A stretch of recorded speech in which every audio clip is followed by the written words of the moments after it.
Continue the conversation on KKR's debut in New York trading. We are going to bring you the kind of insight you can't get anywhere else. Bloomberg senior analyst Iyan is with me now here on the deal desk this morning.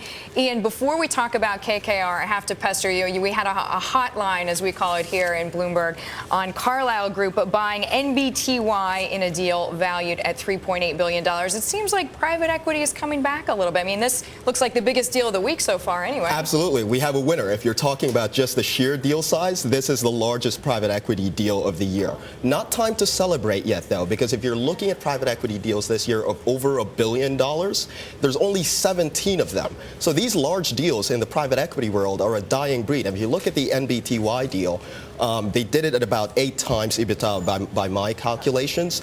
And, you know, Carlyle, what's interesting to me is a pretty aggressive firm in this market. They've done 15 deals already this year with this one. 15 of the 17? Yes. All right, so that sort of gives us some context there. I guess we should shift gears and talk about this KKR IPO. I mean, what kind of conditions can they hope to have?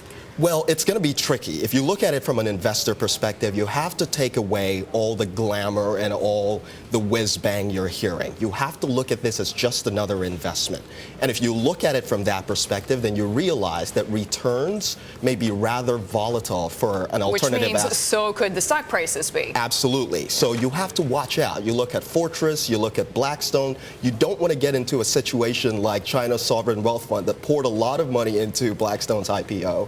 And that investment may never see the light of day at the valuations that they bought that stock. All right. Well, speaking of the light of day, what else do you think we're going to see this year? I know we're asking you to look into a crystal ball. It's not quite fair, but this is your field. I mean, what are we going to see for the rest of the year? Well, you look at the trends going back for this year, and you notice that private equity firms are doing a lot of secondary buyouts. It's rather efficient for them. One private equity firm sells a portfolio company to another private equity firm. One guy gets to deploy a lot of the dry powder that he has, and the other guy gets to return money to investors. All right. Sounds like a simple enough formula. Thank you very much. Iyan Adewuya joining us there. He is a senior analyst and joining us on the Bloomberg Deal Desk.